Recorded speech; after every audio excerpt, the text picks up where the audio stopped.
السلام علیکم ورحمۃ اللہ تعالی وبرکاتہ۔ سامعین کرام، آج کا ویڈیو بہت اہم والا ہے، جیسا کہ آپ نے تھمبنیل پر دیکھا، حیض و نفاس کا بیان۔ بہرحال اس ویڈیو میں حیض و نفاس و استحاضہ کا بیان بتایا جائے گا، اور حیض کی حالت میں نماز پڑھنا، قرآن کریم کی تلاوت کرنا، روزہ رکھنا کیا جائز یا ناجائز ہے، اس کو مکمل اس ویڈیو میں بتائی جائے گی۔ آپ تمامی حضرات سے گزارش ہے کہ اس ویڈیو کو مکمل دیکھیں اور دوسروں تک پہنچائیں۔ آئیے بلا تاخیر ویڈیو کو شروع کریں۔ الحمدللہ رب العالمین، والصلاة والسلام علی سید المرسلین وعلی آلہ واصحابہ اجمعین، اما بعد، فاعوذ باللہ من الشیطان الرجیم، بسم اللہ الرحمن الرحیم، صلوا علی الحبیب صلی اللہ تعالی علیہ وسلم، اللہم صلی علی سیدنا صفینا حبیبنا نبینا مولانا بارک وسلم، صلو علیہ الصلاۃ والسلام علیک یا حبیب یا رسول اللہ صلی اللہ تعالی علیہ وسلم۔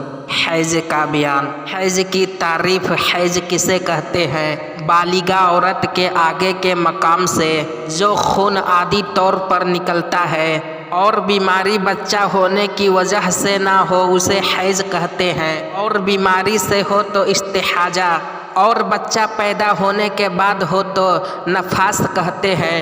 مسئلہ ایک، حیض کی مدت کم سے کم 3 دن 3 راتیں ہیں، یعنی پورے 72 گھنٹے 1 منٹ بھی اگر کم ہے تو حیض نہیں، اور زیادہ سے زیادہ 10 دن 10 راتیں ہیں۔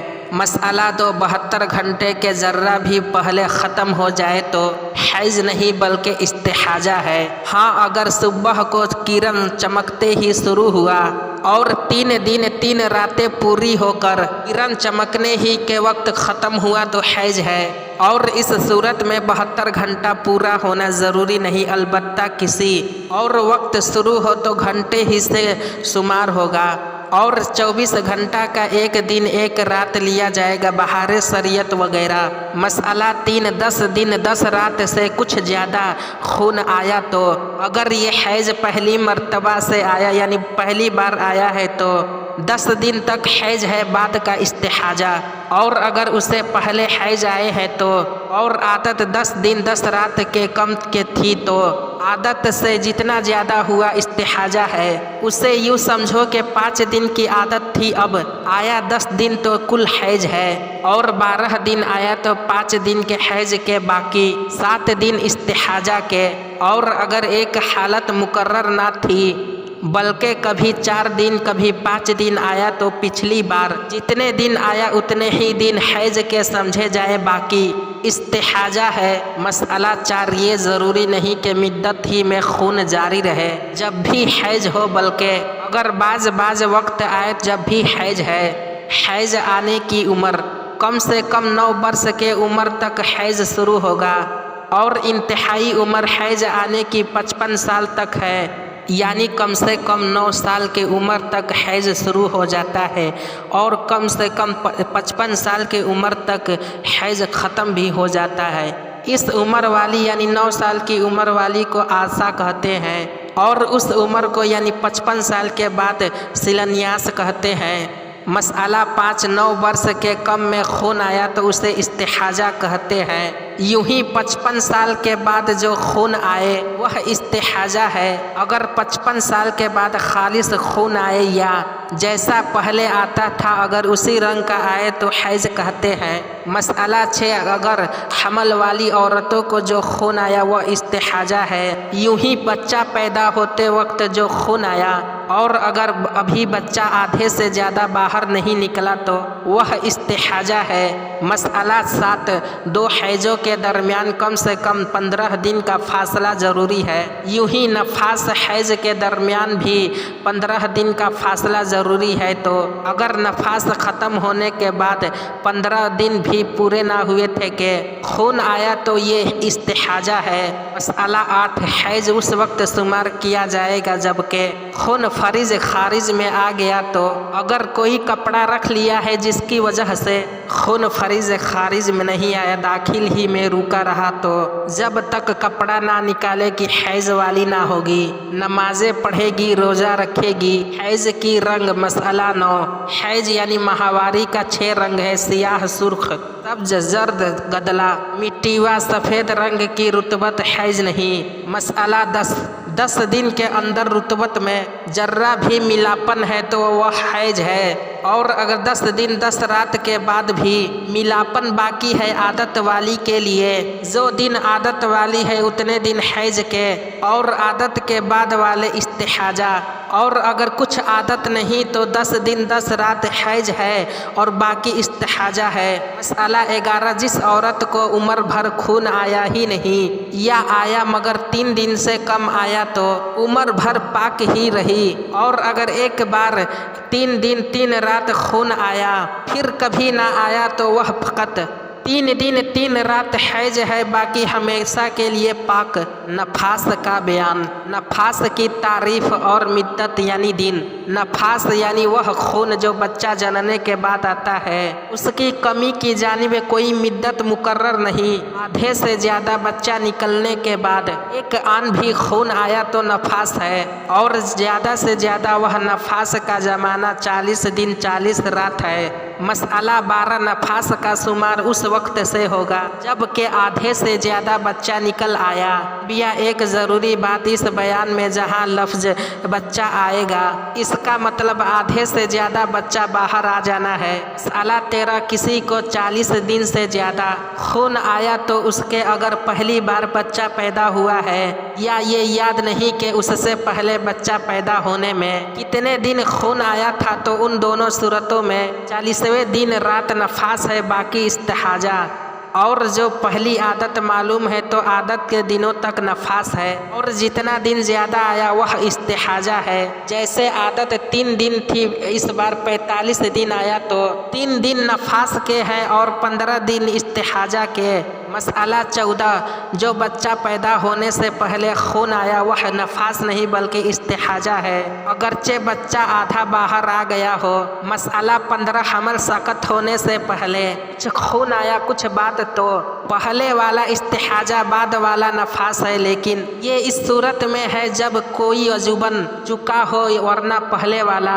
اگر حیض ہو سکتا ہے تو حیض ہے ورنہ استحاجہ۔ مسئلہ 16، 40 دن کے اندر کبھی خون آیا کبھی نہیں تو سب نفاس ہی ہے، اگرچہ 15 دن کا فاصلہ ہو جائے۔ مسئلہ 17، اس کے رنگ کے بارے میں وہی احکام ہے جو حیض میں بیان ہوئے، حیض و نفاس کے احکام۔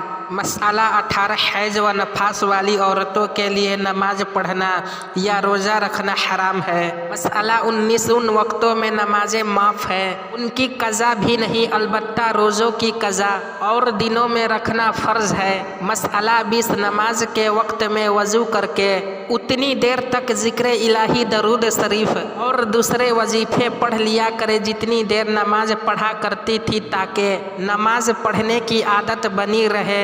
مسئلہ 21، حیض والی عورتوں کو قرآن مجید کی تلاوت کرنا دیکھ کر یا زبانی، اور اس کو چھونا اگرچہ جلد یا جھولی، حاشیہ کو انگلی کی نوک یا بدن، جلد مانے پارا، بدن کا کوئی حصہ لگے، یہ سب حرام ہے۔ مسئلہ 22، کاغذ کے پرچہ پر کوئی آیت لکھی ہو اس کا چھونا بھی حرام ہے۔ مسئلہ 23، قرآن مجید جزدان میں ہو تو جزدان چھونے میں حرج نہیں۔